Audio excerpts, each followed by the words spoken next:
In today's hyper-competitive, always-on culture, seriousness has become a badge of honor.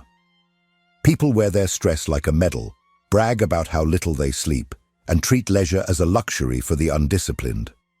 In this modern mythology, the ideal adult is constantly productive, perpetually focused, and allergic to anything remotely frivolous. Play is dismissed as childish. Joy becomes a guilty pleasure, and rest, that's for the weak. But beneath this socially rewarded mask of responsibility, something far more dangerous is happening. Something that isn't just killing joy or spontaneity, but slowly dismantling the human being from the inside out. According to psychiatrist and researcher Dr. Stuart Brown, this glorification of seriousness is not a sign of strength. It's a symptom of a widespread psychological illness, the play deficit. Through decades of research into neuroscience and human development, Brown discovered something profound and disturbing. When play disappears from your life, when every moment is driven by output, metrics, deadlines, and goals, your nervous system starts to break down. Not metaphorically, literally.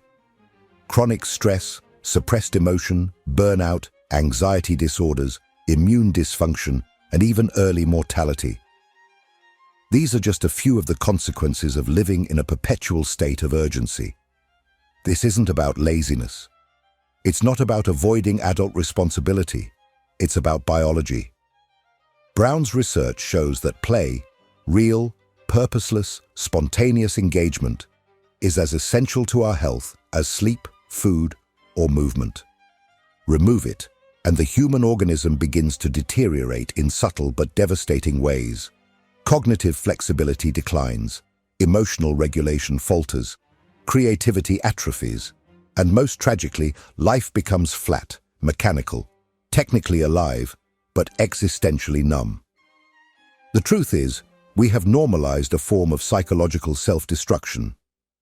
We praise those who never take a break, who monetize every hobby, who view every hour of the day as a potential productivity window.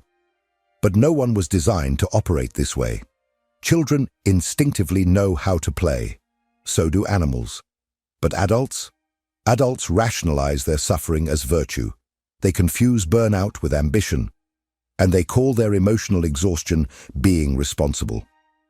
But what if responsibility without joy is just another form of slow death? What if the seriousness that earns praise from society is quietly robbing people of their vitality, their creativity, their ability to connect, and ultimately, their will to live? This video explores that terrifying possibility. It is not a call to abandon structure or discipline. It's a call to remember that seriousness without balance is not maturity. It's collapse in disguise. Because what if the most dangerous thing about modern life isn't distraction or decadence, but the fact that millions are slowly dying under the illusion that being serious all the time is what it means to be a successful adult? We're going to unpack the science, the symptoms, and the way out. And it begins with a simple but radical idea. You don't need permission to play. You need play to survive. The modern adult is often admired for their seriousness. They plan meticulously, manage their time down to the minute, and rarely, if ever, engage in anything that doesn't serve a clear, measurable purpose. These are the individuals who wake up early not to watch the sunrise, but to optimize their morning routine. They don't just exercise, they train. Their hobbies become side hustles. Their relationships become productivity partnerships. Even their vacations are structured with goals, itineraries, and outcomes. Somewhere along the way, doing nothing became synonymous with being lazy, and play became a word reserved for children or the unserious. But this cultural shift has consequences, far deeper and more destructive than most people realize. What Dr. Stuart Brown identified in his pioneering research is what he calls a play deficit. This isn't just a lifestyle imbalance, it's a pathological condition, and it's spreading. A deficit of play is not simply the absence of leisure time, it's the erosion of a fundamental biological need.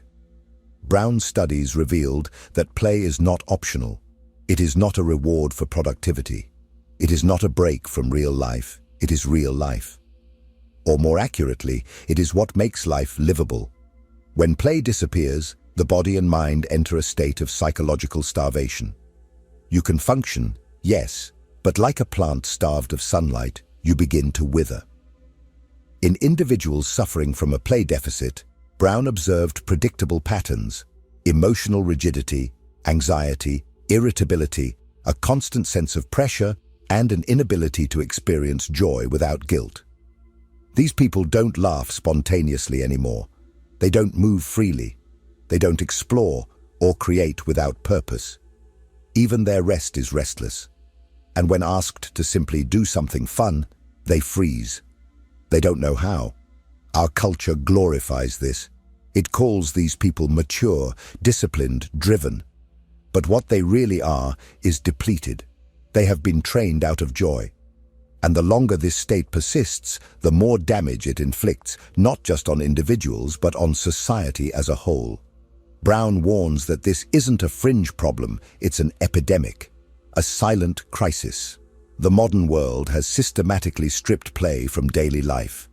Capitalism converts every passion into profit.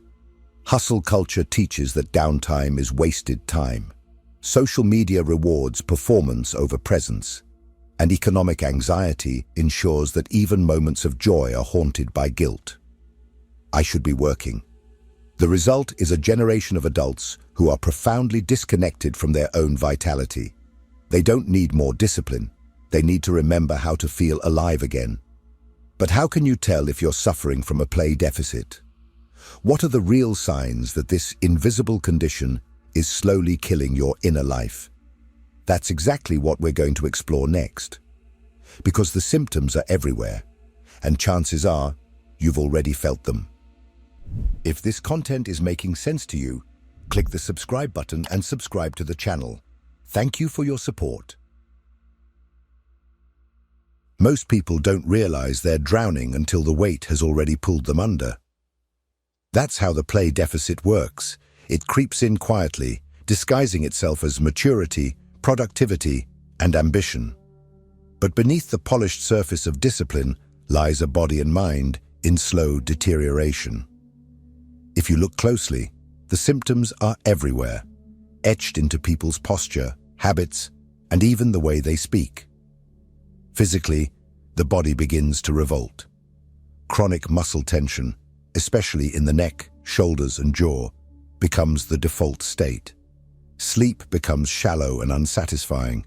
Even after 8 hours, you wake up tired, drained, already anticipating the next obligation. There's a fatigue that no amount of caffeine can fix, because it's not physical exhaustion, it's existential depletion. It's the body saying, I'm not tired from movement, I'm tired from meaninglessness. Emotionally, the signs are even more alarming. Anhedonia sets in, the inability to feel joy. Laughter feels forced. Fun feels foreign. Moments that should be light-hearted are tinged with restlessness or guilt. Even when you relax, there's a voice in the back of your mind reminding you of all the things you could be doing, should be doing. This isn't discipline. It's a joyless compulsion masquerading as work ethic. Cognitively, your mind becomes a checklist machine. Every thought is a task. Every moment is an opportunity to optimize. You begin to treat time like currency, to be spent only on productive outcomes. Spontaneity becomes inefficient. Curiosity becomes irrelevant. You can't remember the last time you did something for no reason, or lost track of time doing something useless, but beautiful. The tragic irony is that the very parts of your brain responsible for creativity, emotional regulation, and innovative problem-solving begin to atrophy, because those areas are stimulated through play. And then there are the relational symptoms. Conversations become purely functional, logistics, updates, transactions. You stop joking with people. You don't tease, don't playfully challenge, don't initiate silliness. You judge others who seem too carefree as immature. You feel disconnected, not just from others, but from yourself. Intimacy requires play. shared joy, inside jokes, lightness.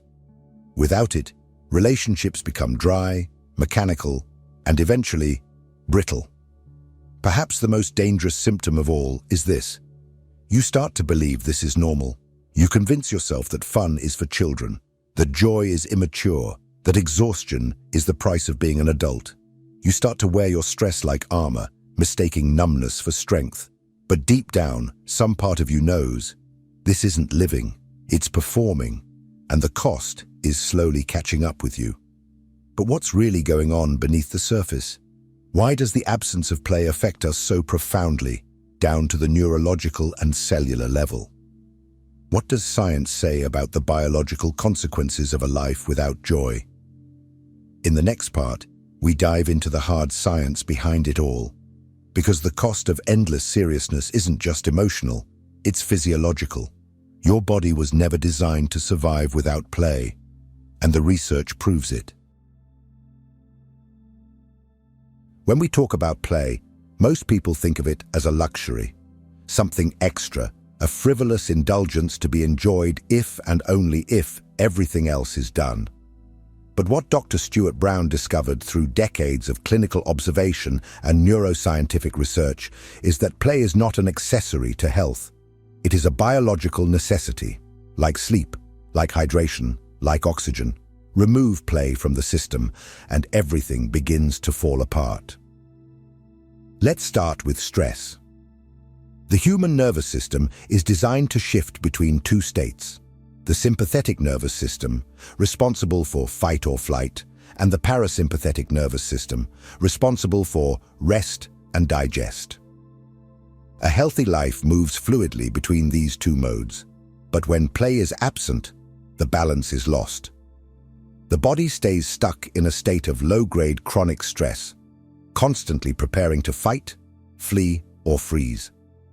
This means elevated cortisol levels, disrupted hormone cycles, suppressed immune function, and eventually, a breakdown of cardiovascular health. People think they're just working hard.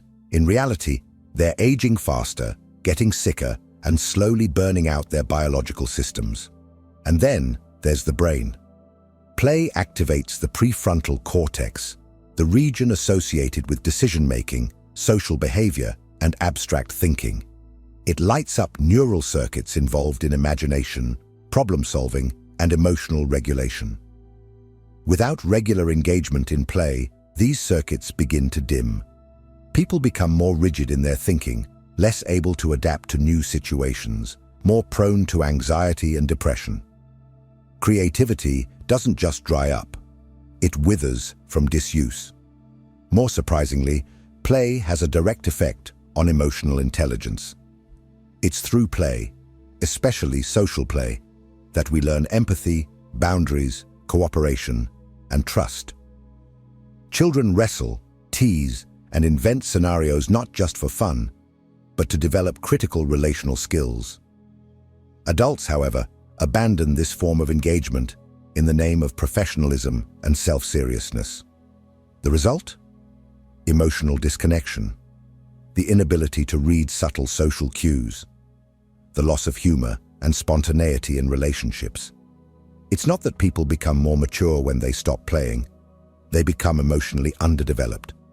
Socially, play is how humans bond. We laugh, we improvise, we challenge each other in safe ways. In evolutionary terms, shared play was critical for group cohesion and survival. Today, the absence of play leads to emotional isolation, transactional relationships, and an inability to trust. Humans without play aren't just less joyful, they're less connected. And connection, as study after study shows, is one of the most powerful predictors of long-term health and happiness. Brown's work reveals a damning truth. A life devoid of play is not a neutral life. It is a damaged life. The individual may still function, may still produce results, may still check off every box on the to-do list, but beneath the surface, they are eroding, slowly, silently. The soul atrophies, and the worst part, they might not even realize it until something breaks. But how did we get here? How did we, as a culture, come to abandon something so essential, so natural, that even animals engage in it instinctively? What forces made play seem optional, even irresponsible? In the next part, we trace the roots of this epidemic. Because to heal, we must first understand what made us sick. The absence of play in adult life isn't a personal failing. It's not simply that people forgot how to enjoy themselves or that they're too busy to relax. The truth is far more insidious. We were systematically trained out of play, conditioned from childhood to prioritize output over presence, efficiency over curiosity, seriousness over spontaneity. The result is a collective amnesia, a society that no longer remembers what it feels like to be joyfully alive. It begins in school. Traditional education systems are not designed to cultivate creativity or playfulness. They are designed to produce obedience, uniformity, and testable outcomes. Recess gets shorter. Classrooms get quieter. Students are rewarded for sitting still, following instructions, and suppressing impulsivity. Play becomes something that happens outside of real learning. And so, from an early age, we learn joy is a distraction. Spontaneity is dangerous. Imagination is inefficient. The body must be controlled. The mind must be disciplined. This conditioning is later reinforced by capitalism's relentless grip on identity. In a market-driven world, time is money, and anything that does not contribute to measurable gain is treated as waste. Hobbies are monetized into side hustles. Rest is rebranded as recovery, only valuable insofar as it improves future performance. Even leisure industries sell experiences that promise productivity. Learn to cook in 30 days, master a new language in your free time, turn your art into a business. Play is no longer play. It's self-optimization in disguise. Technology has only made things worse. Smartphones have eliminated boredom, the fertile ground from which spontaneous play once emerged. Now, every moment of stillness is filled with content, information, distraction. Algorithms hijack curiosity, directing attention toward consumption instead of exploration. Play, which thrives in unstructured, purposeless engagement, suffocates in the presence of constant digital stimulation. We scroll, we click, we binge, but we don't play. Add to this the economic anxiety of modern adulthood. In a world where basic survival feels increasingly precarious, play begins to seem like a dangerous indulgence. Who has time to dance or draw when rent is due? How can you justify laughter when your inbox is overflowing? Brown's research shows that many adults experience guilt when engaging in joyful activities, even when those activities are essential to their well-being. This guilt is a symptom of cultural programming that equates rest with laziness, joy with irresponsibility. Even within relationships, the pressure to appear together often replaces authenticity with performance. Couples stop playing, friends stop being silly, parents become managers. Social interactions become check-ins, updates, or networking opportunities. The spaces where play once flourished, unstructured, vulnerable, human, are now filled with expectations, roles, and performance anxiety. But here's the uncomfortable truth. The system benefits when you forget how to play, because a population that doesn't play is easier to control. It's more predictable, more compliant. People who don't play don't question as much. They don't innovate. They don't resist. They grind. They obey. They burn out. And then they blame themselves. But it doesn't have to stay this way. There is a path back. And it starts by unlearning the lies, by rediscovering what real play actually is. Not what you've been sold, not what you've been taught to tolerate, but the kind of play that rewires the brain, reawakens the spirit, and reclaims your life. In the next part, we'll explore what true play really looks like, and why most people have no idea what it is anymore. If what you're hearing resonates with you, you'll find real value in my ebooks. Beyond the Shadow breaks down Jung's core ideas, while Dialogues with the Unconscious gives you a 30-day path to apply them in your life. Both are linked in the pinned comment. Ask most adults what they do for fun, and you'll likely be met with confusion, awkward laughter, or a list of productive hobbies. I like to run. I'm working on my side business. I'm reading about personal development. But dig deeper, and a troubling pattern emerges. These activities aren't done for the joy of the moment. They're done for the result, for fitness, for money, for self-improvement. In other words, they're disguised forms of work. The truth is, most adults don't play. Not because they can't, but because they no longer know what true play even feels like. According to Stuart Brown, play is not defined by what you do, but how you do it. Real play is an experience marked by a specific state of mind. It's spontaneous, voluntary, purposeless, and inherently pleasurable. It's something you do just because. There's no external reward, no end goal, no value added. You lose track of time. You stop performing. You stop evaluating. And for a brief moment, you return to your most natural state, free, curious, alive. But modern adults have been so thoroughly conditioned to reject this state that it now feels wrong, even dangerous. Doing something with no productive outcome feels wasteful. Being silly feels embarrassing. Trying something without getting better at it feels stupid. So people stop. They trade spontaneity for structure, joy for control, expression for performance, and they call it growth. True play, Brown says, often looks absurd from the outside. It can be drawing terrible doodles, dancing alone in your kitchen, building something for no reason, making up songs, talking in silly voices, or cracking jokes that only you find funny.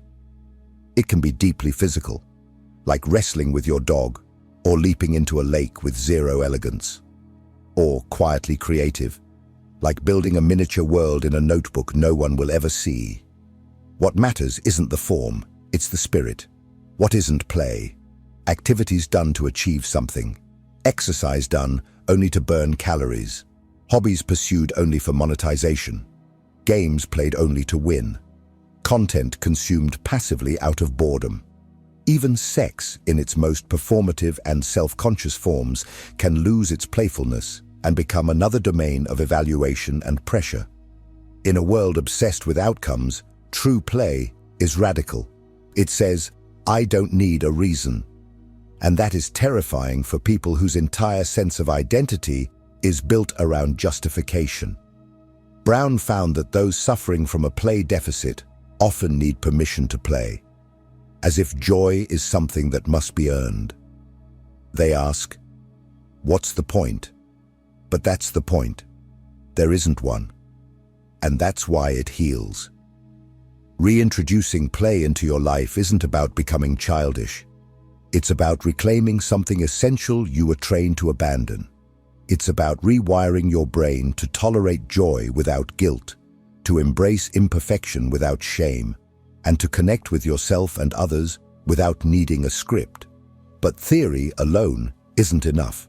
Knowing what play is won't save you if you don't practice it.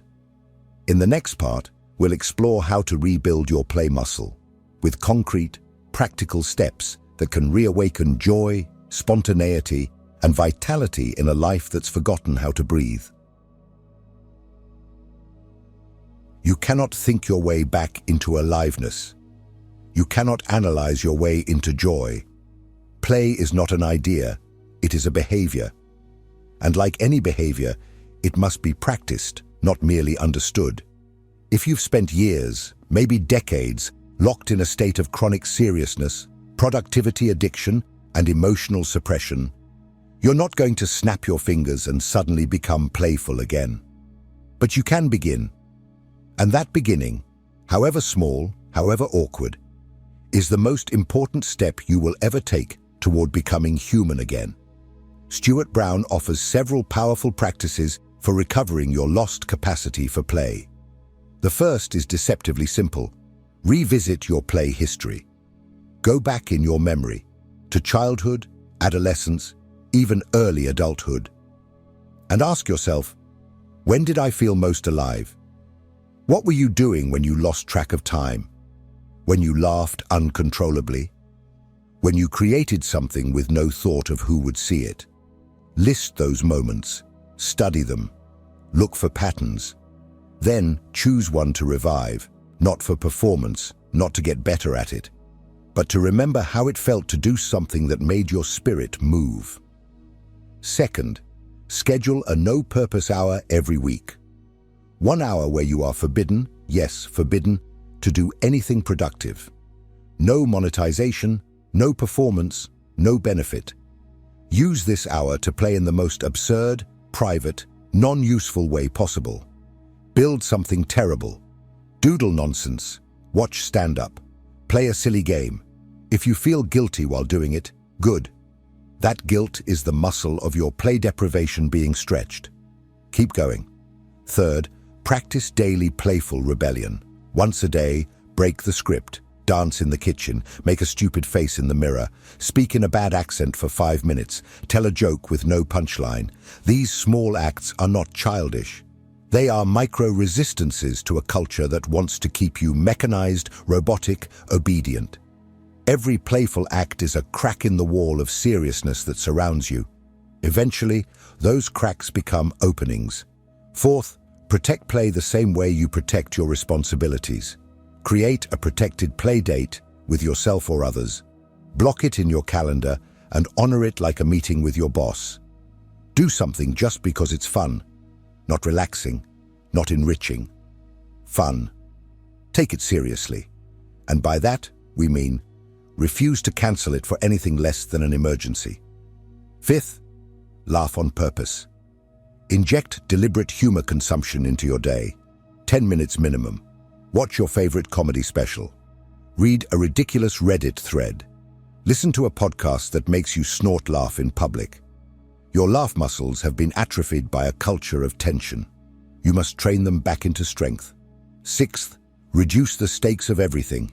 If your hobby has become a grind, drop the standards, draw terribly, sing off key, write something you'll never show anyone. Move your body without tracking your heart rate. Play is born when the pressure dies. And finally, play with children or animals if you can. Let them lead. Let them teach you.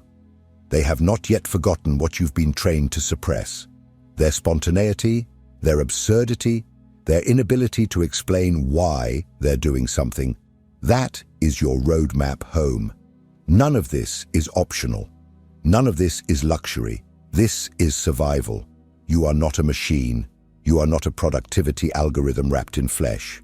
You are a living, breathing, feeling, laughing, messy, wild human being. And your seriousness is not what will save you. Your play will. So start today. Break one rule. Do one thing for no reason. Invite one moment of absurdity into your perfectly scheduled life. Because the alternative, to keep going as you are, is not strength. It is slow death. If this message hits something deep inside you, if you saw yourself in these words, I want to hear from you. Comment below and tell me. When was the last time you truly played? No filters, no goals, just joy. Your story might be the spark someone else needs. And don't stop here. The next video is already waiting, and it's just as important. Watch it, reflect on it. This is a process, a journey, a return. You don't need permission to come alive again, but you do need to act.